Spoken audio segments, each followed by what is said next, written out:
This is NR2003 Predicts. Using constantly updating ratings, we determine where Monster Energy NASCAR Cup Series drivers will place at any given track any given week. Standard disclaimer, this video is for entertainment purposes only, using the process of artificial intelligence, and should not be used in the process of gambling.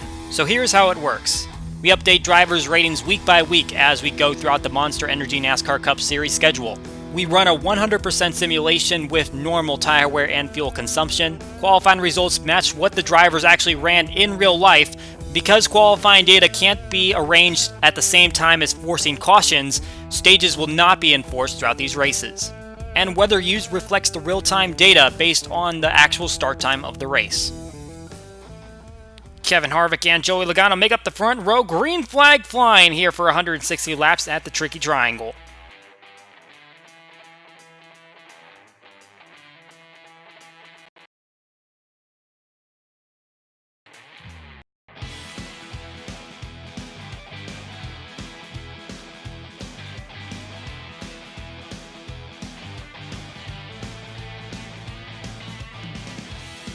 Harvick gets the early jump off of turn number 1. 37 times he's been around this racetrack. None of them have resulted in a victory at the Cup Series level. We're going to see if he's able to pull it off here today. 160 lap event, as we mentioned. There is a slight chance of rain a couple hours away from now. We'll see if that plays a factor into this one, but for right now it is a sunny day. Harvick's got his teammate Eric Almirola on his back bumper. Harvick, obviously the winner last week at New Hampshire, riding a little bit of momentum. We'll see if SHR is able to go for their second victory of the season, whether it comes at the hands of Harvick or one of his teammates. However, the 4-car will lead the first lap as the entire field bunches up around him. Obviously, a little bit of PJ1 applied around the racetrack, hoping to see a little bit of a better race than we saw in the spring. However, problems a few laps in. Clint Bowyer gets into Paul Menard. A little bit of a self-inflicted incident. He collects Daniel Suarez. Those are both SHR teammates, both on the edge of the cut line for the playoffs, both not getting good starts to this race, exactly the opposite of what they wanted. That will send out our first caution flag. They'll restart a few laps later. Kevin Harvick still maintaining the lead with Jimmie Johnson just on his back end. We've got several winners in this field today, and there's a lot of multi-time winners. Denny Hamlin, for example, 4 times he's been a victor here. That is the most among active drivers. He actually swept both of the races his rookie season here in 2006, and he went on to get it again in 2009 and 2010, but hasn't won here since. Looking for that 5th victory here. Jimmie Johnson, a 3-time victor here in the Tricky Triangle. His last win coming in 2013, trying to get back to victory lane after winning that race and sweeping both the races in 2004. Kurt Busch, another 3-time winner. His last coming with Stewart-Haas Racing in 2016 with a replacement crew chief. Also won here a couple times, 2005 and 2007, those other victories. We're going to see a little bit of another incident here. Corey LaJoie going to get turned by Ryan Newman going into turn number 1. LaJoie will back into the outside wall. That will bring out our second caution. Looking at Kyle Busch here on this restart, we did not mention during the first pit stop, under that first caution, there was a lot of pit strategy. Some guys took no tires, some took 2, some took 4. That scattered the field a lot, and now we see Kyle Busch trying to challenge to the inside of Joey Logano for the lead. Kyle Busch, brother of Kurt, another 3-time winner, all 3 of those coming since 2017, a victory every year since. Both of the past 2 July races, as well as the race earlier this year. We see his teammate Martin Truex Jr. trying to challenge to the inside to get up toward the front. Truex, a 2-time winner at this racetrack. Those victories came in 2018 and 2015. We see Brad Keselowski trying to make up some ground. He's running a little bit mid-pack right now, but he does pretty solidly at this racetrack. Only 4 times has he finished outside the top 20 here at Pocono, and he has a victory here to show for it as well, 2011. That win came in. Ryan Blaney, also a 1-time winner here, and he's only finished outside the top 20 once running this racetrack. His victory came back in 2017, the 99th victory for Wood Brothers Racing. That team trying to look for win number 100 with Paul Menard currently behind the wheel. We're going to see an incident with Brad Keselowski. He is going to get turned by Landon Castle going into turn 3. Ricky Stenhouse Jr. going to get collected, both getting damaged. That is not an incident Keselowski is going to be happy about. A little bit of an incident past that. Ross Chastain gets into David Ragan coming off of turn 3. Clint Bowyer going to take a hit in that one. So Boyer continuing to have issues. Already was having a bad day with that first caution of the day, and now he's going to get another hit. Erik Jones will see the lead on this restart, and obviously he's one of those playoff bubble contenders. He is in 14th place, not necessarily safe, but being out front might be a benefit to him. Going back on some of our winners from the past, Ryan Newman ranks 12th on the average finish scale. He got that victory all the way back in 2003, so trying to see what he can do to improve this number 6 program, which has obviously been seeing some gains as of late. They are above the cut line as of right now. Joey Logano has also won here before, but not with Team Penske. That victory he got back in 2012 was with Joe Gibbs Racing. Now trying to see what he can do to get the 22 in the victory lane here. And obviously Chris Buescher, one of our surprise winners in this field here at Pocono. And obviously back in 2016, his rookie year in the Cup Series, and got that win based on some fog over the racetrack. Now trying to see what he can do to keep up with this lead pack, and hanging off the back of it at the moment. Ty Dillon's putting up a pretty impressive performance right now at the lead. We've got to mention that. Obviously his season's not putting him anywhere near a playoff contention spot, but the run that he's putting on right now, getting around these guys and utilizing that rules package, really helping him out. Meanwhile, Kevin Harvick, the pole sitter, he is really struggling right now. He's near the back of this lead pack. You can see he's running along. Ryan Preece and Michael McDowell might have a problem on that race car. We'll see how he progresses throughout the day. Problems with David Reagan and Matt DiBenedetto. They are going to tangle in turn 1. Now he's going to send the 38 into the back of the wall. A few of those back markers trying to take cover. They will all get around. It'll be a single car incident with another getting involved. And we'll see a restart a few laps later with Kyle Busch now in the lead. Kyle Larson just behind him. Erik Jones, going back to that points conversation, he is obviously inside the playoff contention spots at the moment in the 14th position. Appears that he's 28 points ahead of Daniel Suarez and Jimmy Johnson on the playoff cut line, trying to see what he can do to extend that ground. We're looking off the back end of Kyle Larson near the front of the field. Chase Elliott trying to gain some ground, and he's had a pretty struggling past few weeks. He's had very little luck trying to get back up to the front of the field, and we have an incident right here. B.J. McLeod in the 51 getting turned around by Paul Menard, and Brad Keselowski plows right into him, an innocent bystander. It looks like Paul Menard was the originator of that accident, and a Penske-affiliated car is going to end up taking out one of the actual Penske cars. But then a bunch up trying to come back to caution flag. Daniel Suarez plows into the back of Paul Menard, who looks like he plowed into the car in front of him. I think that was the 27. Big mess up right there, and Daniel Suarez appears to be out of this one. That is not good for his hopes at trying to make the playoffs. Meanwhile, Erik Jones still at the lead. And Clint Bowyer, he has been slow ever since getting into that second incident.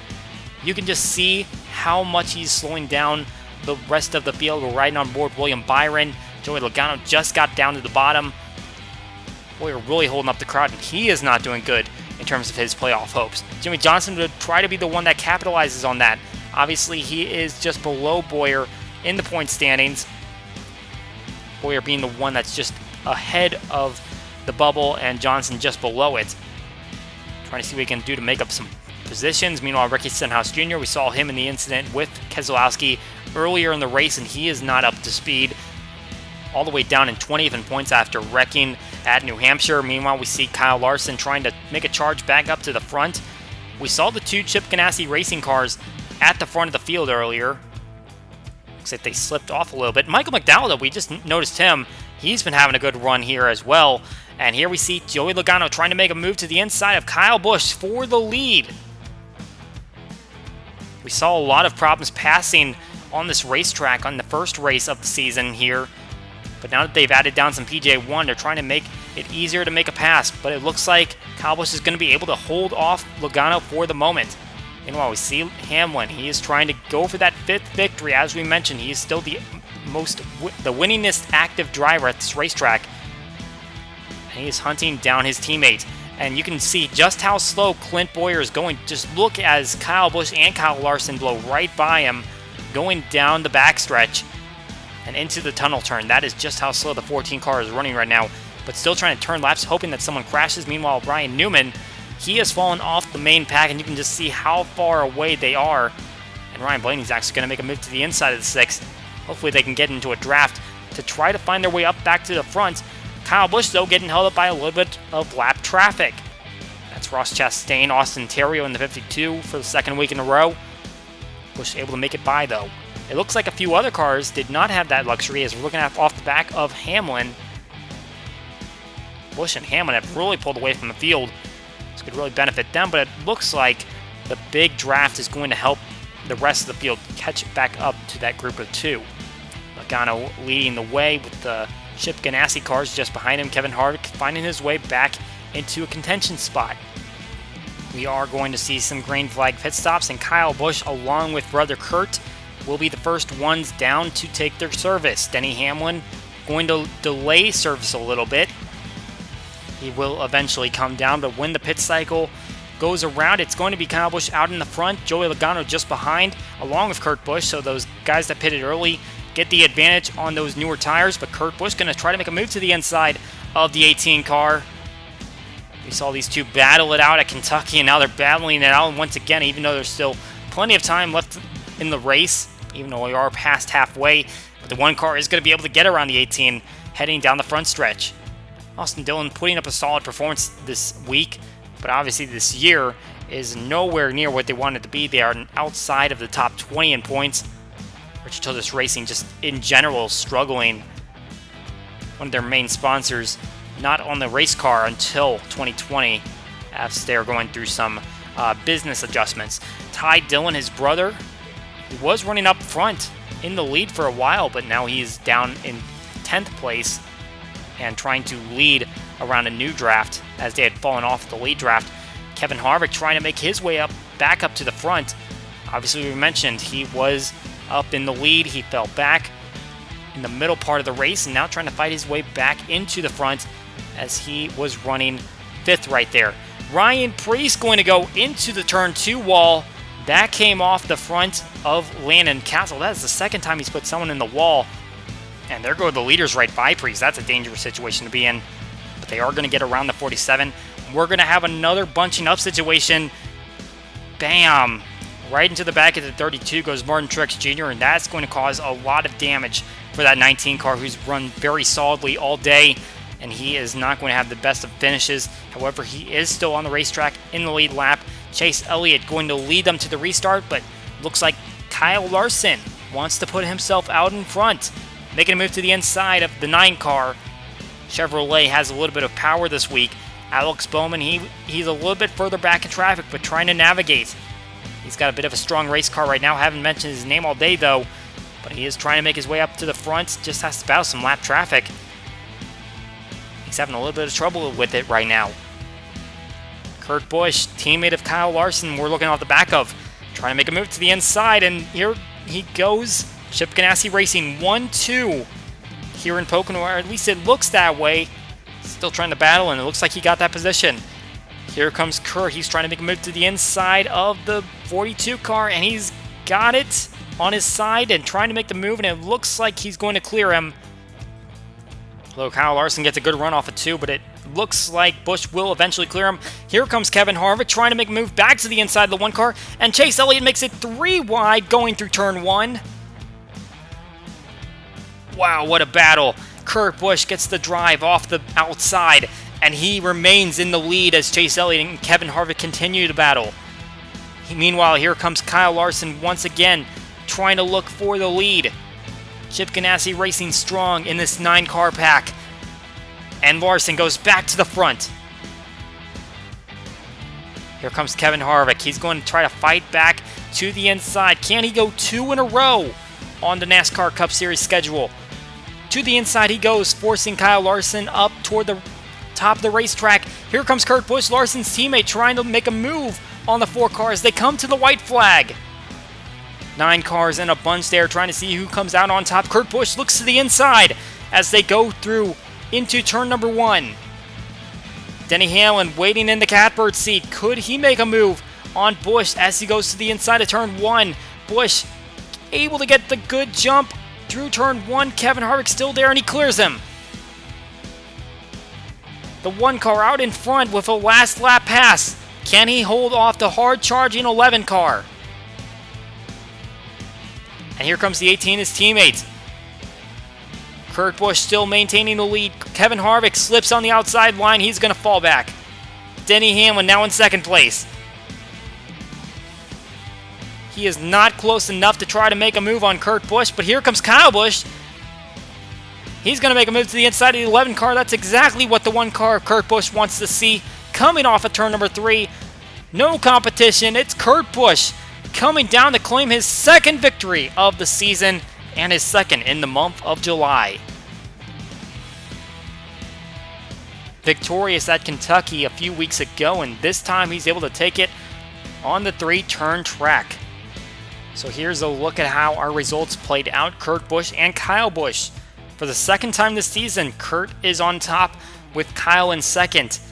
Kentucky being the other track, as we mentioned a few moments ago. Denny Hamlin, Kevin Harvick, and Eric Jones rounded up the top 5.